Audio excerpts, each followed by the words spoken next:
ایک یہ کہتے ہیں کہ کسی پہ حج فرض ہو گیا تھا، لیکن جب وہ قرآن دازی میں غالباً ان کا نام نہیں آیا، تو اگلے سال جب حج کا سیزن آیا تو وہ مالک نصاب نہ رہے تھے، یعنی پیسہ ختم ہو گیا تھا، تو ان پہ حج فرض رہے گا یا نہیں رہے گا؟ دیکھیں، جب ایک دفعہ کسی عبادت کی فرضیت کسی شخص کے ذمہ لازم ہو جائے، اس پہ کوئی عبادت فرض ہو جائے، تو پھر وہ ساقط نہیں ہوتی۔ مثال کے طور پہ زکوٰۃ فرض تھی، تاخیر کر دی، اس نے ادا نہیں کی، اب یہ زکوٰۃ اس پہ لازم رہے گی۔ کچھ عرصے بعد اگر وہ فقیر ہو بھی جاتا ہے تو سابقہ زمانے کی زکوٰۃ تو اس کو دینی ہے، جب کبھی وہ ترقی کر جائے تو اس کو دینی ہوگی۔ اس طرح ایک دفعہ حج فرض ہو گیا تو کبھی بھی زندگی میں جب پیسہ آئے گا تو اس فرض کو ادا کرنا ہوگا۔ یہ کہتی ہیں کہ اگر کوئی فجر کے آخری وقت میں تھا، سجدہ سہو لازم تھا، لیکن تنگی وقت بہت زیادہ تھی، اور اس نے سوچا کہ اگر میں سجدہ سہو کروں گا تو سورج طلوع ہو جائے گا، تو اس نے سجدہ سہو کو چھوڑ دیا اور فوراً سلام پھیر دیا، تو اب کیا واجب العیادہ نماز رہے گی یا نہیں رہے گی؟ دیکھیں، جب کوئی واجب ترک ہوتا ہے اور اس کا تدارک سجدہ سہو سے ہو اور سجدہ سہو نہ کر سکیں تو وہ نماز واجب العیادہ ہوتی ہے۔ یہاں پر حکم شرع تو یہی تھا کہ چونکہ وقت قلیل تھا تو سجدہ سہو ساقط ہو جائے گا، فوراً ختم کر دیں اور سلام پھیر دیں، لیکن بہتر یہ ہے کہ اس نماز کو بعد میں لوٹایا جائے، کیونکہ واجب ترک ہوا ہے تو یہ واجب العیادہ ہونی چاہیے۔ ایک یہ بچے نے کہا کہ گرمیوں کے اندر روزے آ رہے ہیں اور یونیورسٹی میں ہمیں جانا ہوتا ہے، امتحان بھی دینا ہوتا ہے، اور وہاں پنکھے وغیرہ کبھی ہوتے ہیں کبھی نہیں ہوتے، لوڈ شیڈنگ وغیرہ ہوتی ہے، تو ہم کس طریقے کیا کریں؟ اگر روزے رکھیں تو پھر امتحان کا مسئلہ، امتحان کریں تو روزوں کا مسئلہ۔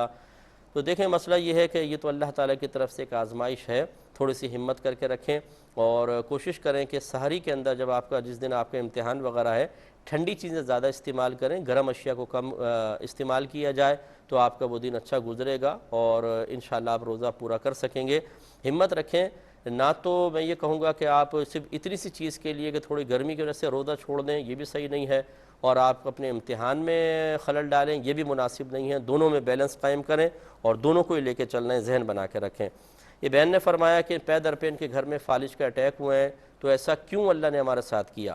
دیکھیں، کیوں سب سے پہلے شیطان نے کہا تھا، اور اس کے بارے میں اللہ نے فرمایا کہ ابا واستکبر وکان من الکافرین، اس نے انکار کیا، تکبر کیا اور کفر کرنے والوں میں سے ہو گیا۔ اگرچہ آپ کا کیوں یہ تکبراً نہیں ہے لیکن اعتراضاً ضرور ہے، تو اس لیے اللہ تعالیٰ کی بارگاہ میں توبہ بھی کریں۔ اللہ تعالیٰ ہماری مرضی کا پابند نہیں ہے، ہم اس کی مرضی کے پابند ہیں۔ وہ رب ہے، ہم بندے ہیں۔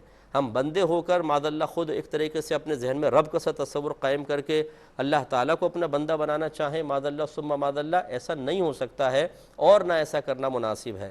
اولاد کو ماں باپ کی اطاعت کرنی چاہیے۔ اگر وہ کہے کہ ماں باپ ہماری انگلیوں پہ ناچیں تو ایسی اولاد بے ادب کہلاتی ہے۔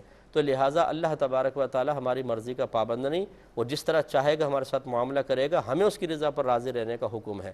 پھر سب سے پہلے تو اسباب پہ غور و تفکر کریں نا، چکنائیاں کھا رہے ہیں خوب، مطلب یہ کہ ایسی چیزیں استعمال کرتے ہیں، نہ صحت کا خیال، نہ واک کر رہے ہیں، نہ کچھ کر رہے ہیں، اور پھر بلڈ جب تھک ہو کر آپ کے دماغ کے اندر پہنچ کر اس کے کلوٹس وغیرہ وہ فالج کا سبب بن رہے ہوں، وہ اسباب نہیں دیکھیں گے، اپنی کوتاہی نہیں دیکھیں گے، کھائے جائیں گے، خوب کھائے جائیں گے، چکنائیاں کھا رہے ہیں، ربڑیاں کھا رہے ہیں، پراٹھے کھا رہے ہیں، سموسے کھا رہے ہیں، اور پھر اللہ تعالیٰ تو نے ایسا کیوں کر دیا؟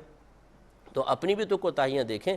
تو اس لیے مجھے آپ سے بڑی ہمدردی ہے، آپ کی والدہ کے ساتھ، آپ کے ساتھ، بھائی آپ کے فوت ہوئے، تو لیکن بہن آپ اس طریقے سے تمام معاملات، تمام الزامات اللہ کی طرف کر کے اپنے آپ کو معصوم اور مظلوم تصور کرنا یہ قطعاً غیر مناسب ہے۔ ہمارے قصور ہوتے ہیں، اللہ تعالیٰ بالکل اپنے ہر فعل میں درست ہے، اس کی طرف غلطی کی نسبت نہیں کر سکتے ہیں۔ آپ کی بڑی بہن اگر والدہ کی خدمت نہیں کرتی تو بہت بڑی بدبختی کی بات ہے۔ ماں تو ایک جنت کی طرح ہے، اگر آپ خدمت کریں گے جنت آپ کو حاصل ہو جائے گی، اور نہیں کریں گے ماں کا دل دکھے گا تو ہو سکتا ہے جنت کے راہ میں رکاوٹ بنے۔ کاش آپ کی بہن سن رہی ہوں تو وہ خدمت کریں۔ ایک بھائی نے کہا کہ رقم جو مہر کے رکھی گئی تھی 1 لاکھ تھی، اب کیا ہم اس طرح کا زیور بنوا کے بطور مہر دے سکتے ہیں کہ جس میں حقیقتاً 70,000 کا سونا ہے اور بنوائی وغیرہ 30,000 کی ہے، تو کیا حکم شرع ہوگا؟ دیکھیں، اس طریقے سے مہر ادا نہیں ہوگا۔ اس کی مکمل مالیت جو ہے وہ وزن کے اعتبار سے 1 لاکھ کی ہونی چاہیے، وہ آپ بیوی کو دیں، تب آپ کا مہر ادا ہوگا، یا کیش دیں، پھر وہ چاہے سونا لینا چاہے کچھ بھی لینا چاہے، بہتر یہ ایسا کریں۔ یوں نہ کریں اب آپ نے مثال کے طور پہ تھوڑا سا سونا لیا اور اس میں بہت ہی خوبصورت مطلب کام کروا کے اس کو 1 لاکھ کا بنا کر اور وہ دے دیں، تو بیچاری کا نقصان ہے، تو اس لیے ایسا نہ کیا جائے۔